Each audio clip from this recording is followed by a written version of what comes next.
¿Eres de esas personas que está todo el tiempo preguntándose, ¿por qué me pasa esto a mí? ¿Por qué es que tengo esta vida? ¿Por qué no puedo ser diferente? ¿Por qué me sucedió este hecho a mí? Yo te cuento que no vas a recibir ninguna respuesta si te quedas en el por qué, porque al quedarte en el por qué, estás en el victimismo. ¿Cuál es la pregunta que debes realizar? ¿Para qué? En el por qué te quedas en el pasado, te quedas de víctima.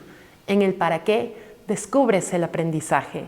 Entiendes que hoy eres una persona mucho más sabia gracias a eso que te ocurrió.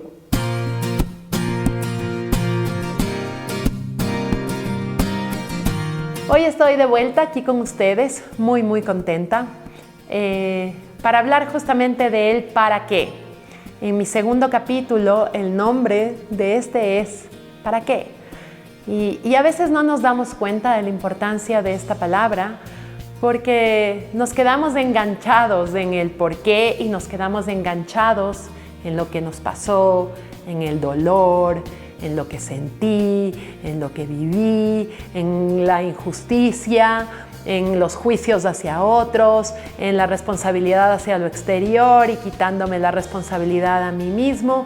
Y en el momento en que descubrimos el para qué, nos damos cuenta de que primero las cosas suceden para algo más grande que nosotros mismos. Son aprendizajes que nos llegan y que tenían que llegar, que teníamos que vivirlos. Todo lo que pasa en la vida es perfecto. Entonces nos damos cuenta por un lado de esto. Y por otro lado, nos vamos hacia el interior. Dejamos de mirar el exterior porque siempre estamos diciendo, por culpa de mi mamá, por culpa de mi papá, por culpa de mis hermanos. El culpable aquí es mi pareja, son los amigos los culpables, es el trabajo. Siempre miramos hacia afuera, siempre estamos todo echándole la culpa a lo externo. Y nosotros tampoco tenemos culpa de lo que nos sucede. Yo no hablo aquí de culpables. Es importante tampoco echarse la culpa, decir por mi culpa, por mi gran culpa, sino mirar la responsabilidad. Esto que, por ejemplo, me sucedió cuando era niña o me sucedió cuando era adolescente, no fue mi culpa, fue algo externo que sucedió. Yo nada tuve que ver al respecto, entonces tampoco fue mi culpa. Pero hoy, en este momento, en el presente, es mi responsabilidad sanar. Ya no puedo echar la culpa al resto, ya no puedo echarle la pelotita al resto. Soy yo quien tiene que estar bien. Entonces no importa lo que te sucedió, no importa. A la final es mirar eso, no para victimizarme, sino para sanar. Y por eso es tan importante el para qué. En el segundo capítulo de mi historia, de mi autobiografía, de mi libro Oveja Negra, cuento lo que me sucedió en la niñez. Hablo de la época en la cual para mí fue muy duro, cuando mis padres peleaban mucho y mi mamá tenía depresiones bastante fuertes. Yo recuerdo que ella se quedaba mucho tiempo en la cama y me faltaba esa conexión con ella, por lo cual muchas veces incluso yo veía un cuarto oscuro que era donde ella se metía a estar ahí llorando, a veces mal de las emociones y otras veces mal físicamente, que tiene mucho que ver lo uno con lo otro. Cuando tienes problemas emocionales, automáticamente el cuerpo también sufre. Pero ella vivía siempre ahí en ese cuarto oscuro y yo a veces, recuerdo de niña, para intentar conectar con ella, para intentar estar más con ella, me metía ahí en la cama a sentirla, a estar con ella, a sentir sus piernas, a sentir su olor, su cuerpo, para sentirme más segura. Porque creo que eso era quizás una de las cosas que a mí me faltó cuando era pequeña, esta seguridad. Entonces, cuento sobre mi historia, de mi historia en la niñez. Mis papás peleaban mucho, yo me quedaba ahí escuchando, mirando sus peleas. Ahora últimamente, con toda la terapia que yo he realizado, me he dado cuenta de que a mí me cuesta mucho, por ejemplo, cuando dos personas quienes yo amo pelean entre sí. Y esto se da porque cuando yo era pequeña yo miraba las peleas de papá y mamá. Mi papi quería que salga de la habitación donde mi papá y mi mamá dormían, por obvias razones, quería estar con su esposa solo, pero mi mamá no quería que yo me vaya, entonces me retenía y yo me sentía culpable por estar ahí en la mitad de los dos. Yo creía que esa pelea que ellos estaban teniendo era mi culpa. Es una de las cosas de las que habla también mucho Gabor Maté. Él dice que los niños de pequeños no pueden darse cuenta de que lo que es bueno es por ellos, pero lo que es malo no es por ellos. Entonces, por ejemplo, un niño quien ve a mamá y papá felices y están ahí alrededor de ellos, claro, él lo que percibe, lo que cree desde sus emociones, desde su inconsciente es: mi papá y mi mamá son felices gracias a mí, porque yo soy el centro del planeta. Todos los niños pequeños nos sentimos el centro del planeta. Entonces, gracias a mí, mis papás están felices. Pero cuando papá y mamá pelean, cuando papá está mal, cuando mamá está llorando, también sentimos eso mismo, pero al revés. El sentirme importante, por mí están felices, se cambia, se transforma a culpa. Tengo culpa porque mi papá está mal. Tengo culpa porque mi mamá está llorando. Están peleando por mi culpa. Entonces el dolor llega a ser tan fuerte para un niño que ¿qué es lo que hace? Se desconecta. Se desconecta, es como que se pondría en off. Y yo eso justamente hacía. Recuerdo cuando alguna pelea sucedía en mi vida presente, cuando mis hijas, por ejemplo, peleaban, en esos momentos yo no podía reaccionar, no podía como adulta ponerles orden y decirles: ustedes, la una para acá, la otra para acá, ¿qué les pasa? O ponerme de mediadora. No podía hacerlo, simplemente hacía lo mismo que cuando era chiquita. Me desconectaba. En esas épocas creo yo que yo me desconectaba y me ponía a jugar. Hace poco tiempo mi mecanismo de defensa actual es: me pongo a limpiar. Me desconecto y me pongo a limpiar. Y es algo natural del ser humano, es un mecanismo de protección, es un mecanismo de defensa, porque es de la única manera en que dejo de sentir dolor, desconectándome. Entonces cuento un poco mi historia de cuando era niña. Y después también empiezo a contar mi historia de la adolescencia, cuando ya empezó el TOC de mi hermano Alan, cuando empezó ya Alan con su trastorno obsesivo compulsivo, con sus ideas de suicidarse. Y cuento una historia en la cual el suicidio vuelve a aparecer en mi vida, porque el suicidio ha aparecido de muchas maneras y de muchas formas.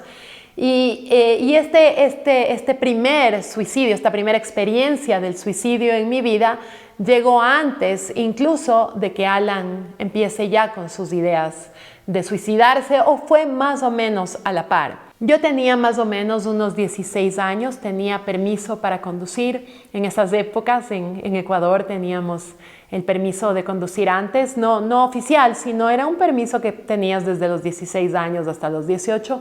Y entonces yo podía manejar. En esas épocas mis padres me prestaban un automóvil que tenían y yo me iba a ir a un torneo de vóley que tenía con varias amigas. Entonces, como yo era la que manejaba y yo era la del auto, fui recogiendo una por una a todas mis amigas. Y recuerdo que éramos más o menos unas 6 que íbamos en el auto, recogía a todas y nos íbamos hacia el condado, que era justamente todavía sigue estando ahí mismo, iba por lo occidental. Entonces manejaba por lo occidental, sí, a una velocidad, es una autopista. En esas épocas no había tanta gente, tantos autos como hay ahora, pero habían autos y uno podía ir a una velocidad más o menos avanzada. Yo creo que iba a unos 80 kilómetros por hora y de repente yo recuerdo haber visto a esta persona en la mitad de la vía, lo cual era extraño porque como una persona estaba más cerca de la vía que de la vereda. Entonces empecé a fijarme en esta persona y me pareció extraño, pero seguí mi rumbo.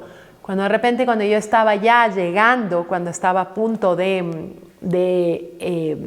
pasar por al lado de él, esta persona se lanzó literalmente en mi auto, puso sus manos abiertas y se puso delante mío. Frené con todas mis fuerzas, pero fue imposible no golpearlo. Iba más o menos rápido, era una autopista. Y claro, recuerdo todavía la cara de esta persona, de hecho aparecía después constantemente en mis pesadillas. Recuerdo su cara perfectamente, recuerdo el momento, recuerdo lo que sucedió.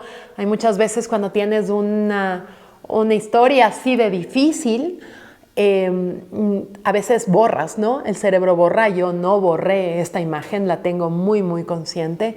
Recuerdo que frené y pité con todas mis fuerzas. Me quedé incluso con las manos en el pito, así sonando pip, pip, pip, durante mucho tiempo. Y una desesperación de no saber qué hacer. Mi primera reacción fue: prendo el auto y huyo. Yo creo que las personas en general es esa la reacción que uno a veces tiene. Me voy, desaparezco. Claro, eso es lo que yo quería, desaparecer. Pero tuve una conciencia más profunda que no me dejó irme y que dije: no, me tengo que quedar aquí. Una de mis amigas se bajó y miró y me dijo que estaba muerto. Empezó a aparecer la gente del barrio y claro, lo primero que gritaban eran: le mataste, me decían, eres una asesina. Imagínense ustedes a los 16 años recibir esta información, que te digan eres una asesina. Y creo que fue ahí cuando ya me desconecté, porque a partir de ese momento ya no me acuerdo. La siguiente imagen es estar en el hospital. Me habían llevado en el hospital por todo el trauma que tenía, más allá del trauma físico, el shock. Y recuerdo que estaba ahí y que me sentía pésimo, me sentía realmente mal. Tenía una culpa gigante, tenía un dolor gigante en el corazón. No podía entender. Decía: ¿por qué me pasó esto a mí? ¿Yo qué he hecho? Tengo 16 años, no hice nada malo, iba a la velocidad que debía estar. ¿Por qué me pasó a mí? Y ahí estaba, ¿no? En ese victimismo del por qué, por qué, por qué y por qué y por qué. Recuerdo que en esas épocas no se consideraba necesario ir a donde un psicólogo, donde un terapeuta. Entonces mis padres trajeron a un cura, un sacerdote, quien me dijo que no era mi culpa, me dijo que no me iba a ir al infierno, que no había asesinado a nadie, que fue un evento complicado que me sucedió, pero que no era mi culpa, que yo no lo había hecho nada malo. Pero a pesar de eso seguía sintiendo esa culpa en mi interior. Tuve el sostén de mis padres, tuve este amor tan grande de ellos hacia mí, lo que creo que generó que no tenga un trauma mayor, que esto no pase a mayores. Durante todos esos días tuve mucho, mucho amor de ellos hacia mí.